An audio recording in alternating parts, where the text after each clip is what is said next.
Hello, and thank you for joining me. Today we are taking a glimpse into my professional life. We are getting out of the home kitchen and into a real commercial kitchen to see how I went about preparing the classic French dish Cassoulet for a crowd of 130 people. But be warned, it is not super traditional. In essence, Cassoulet is a rich dish of meat and beans. So let's start with the beans. A lot of beans. These are some basic white beans which have been soaked overnight with water. Real devotees of French cuisine will perhaps give me a hard time for not using the traditional tabe beans, but those are hard to come by and usually pretty pricey, and I'm on a budget here. After soaking the beans overnight, I drain them from the water, rinse them, and get them into a big pot. These beans need to be cooked before being added into the cassoulet, and we need to build layers of flavor. And when it comes to beans, I usually do some combination of herbs and aromatics. So I have here a couple onions which have been peeled and cut in half, and then studded with cloves, which is not only cute, but it keeps the cloves from getting loose in the beans. I will also add a nice amount of bay leaves, as you can see here, and I also want some fresh herbs, so I have parsley, rosemary, and some stems of sage that I didn't want to see go to waste. I use some butcher's twine to tie those up so we don't have too many herb bits floating around.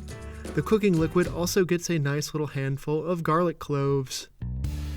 At one place I worked, we always added a chili when cooking beans and lentils, so I'm also doing that today. Here again, the French cuisine purist will no doubt be wondering why I'm using these dried Central American chilies, but I think they go great with beans. And given that both beans and chilies are New World ingredients, I think it makes a lot of sense to use them together. Anyway, I just toast up a few of those chilies to open their flavor up, and they go into the pot.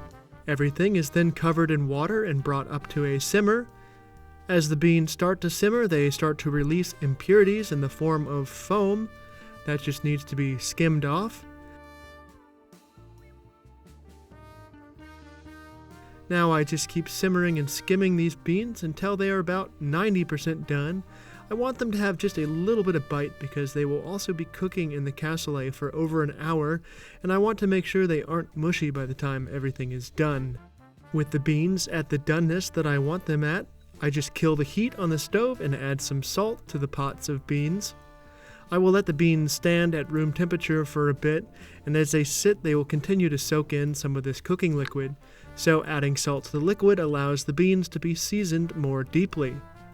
While those beans are having their cool down, I remove the aromatics onto a kitchen towel. The garlic I just leave behind and simply went through and crushed all the cloves, which are now soft. The other aromatics I just give a bit of a squeeze in the towel to really make sure none of that goodness is left behind. And that about does it for our beans. Another lesson I learned from that previous job was the power of a good sofrito. A sofrito is a mix of aromatics that is used in Spanish, Italian, Mediterranean, and Latin cuisine. At my previous job, we did a version that was cooked down and deeply caramelized.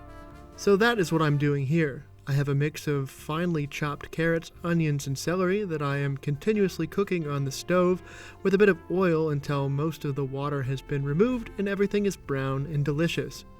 At this point, I also add a good couple spoons of tomato paste and cook it for a minute or two to deepen the flavor. This sofrito will be mixed into the cassoulet as a bit of flavor booster. Not traditional, but if the goal is to have a delicious bean stew, this will help with that. Moving on to the next component, we are keeping it classic with garlic sausage. And I wanted to make our own, so that is what we did. I have here pork meat, which has been cut up so that it will fit into the grinder. And that all gets fed into the machine, which does the hard work for us.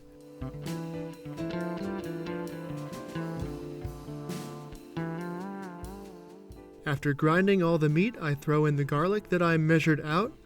I also have my seasonings here, which is salt, pepper, and just a little bit of nutmeg. If you've seen my bratwurst video, you know I'm very serious about seasoning sausage, so everything here has been weighed out. We get it all in the bowl of a commercial stand mixer fitted with a paddle attachment and let it run. Once the meat has mixed for a couple minutes, I need to add my liquid component. In this case, that is a dry white wine. which has also been measured out. And I just drizzle that wine in as the machine is running, which helps to make a nice sausage emulsion. With our sausage mix ready to go, we got out my little sausage stuffer, and my coworker helped me stuff all of that mix into our hog casing. We just left the sausage in a big coil because I felt there was no reason to form them into links. After forming the sausages, I poached them gently in water. This just helps to set them, which prevents bursting when I go to brown them.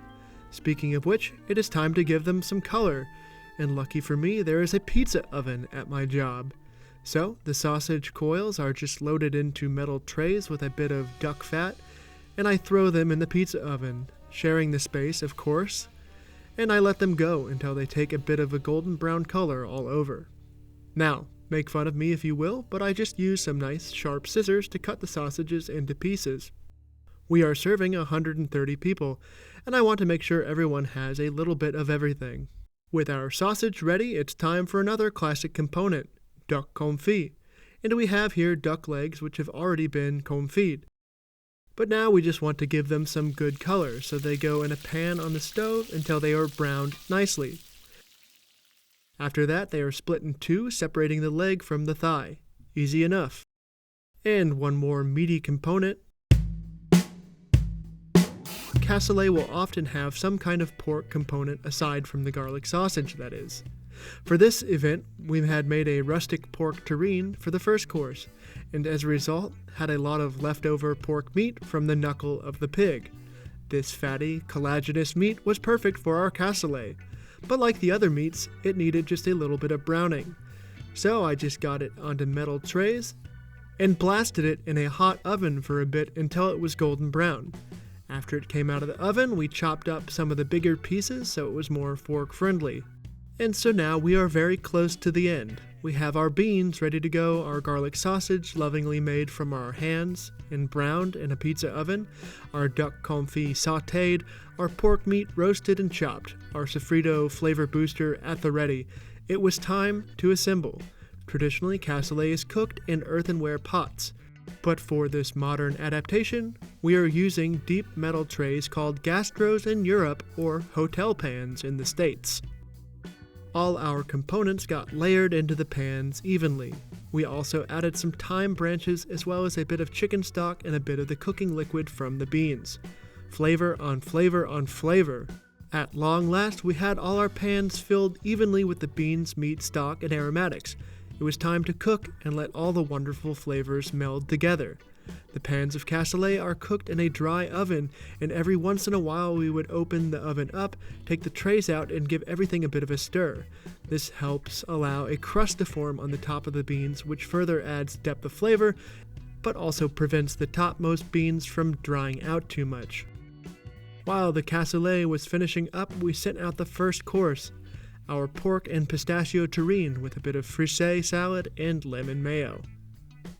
And then it was time for the main event, and oh man, was our cassoulet looking good. It is such a simple dish, but when treated with care, it really can be something special. We loaded all our trays of goodness onto a wagon and prepared ourselves for serving. The plates were stacked and ready, and the guests were hungry. And I did in fact film this while working, so I had to put the camera down and actually get to serving those 130 people. But it went great. I didn't actually get the chance to have a plate of it myself until the next day when I served it for staff food. And this is more or less how it looked when we served it. The very essence of rustic plating, if you can even call it plating. But the roots of this dish are not fancy, and so we embrace that by serving it as is. No nervous breadcrumbs or parsley garnish for us, just good, honest food. Thank you for joining me. I hope you enjoyed this little glimpse of my life at work. If you liked watching the process of making cassoulet for a crowd from start to finish, hit that like button and subscribe. I mainly do home cooking videos, but if people really enjoy seeing my life in a commercial kitchen, I'm happy to do more videos like this one. And make sure to comment with any questions, or just give me a hard time if you think I have ruined a French classic. I take all feedback. Until next time, cheers!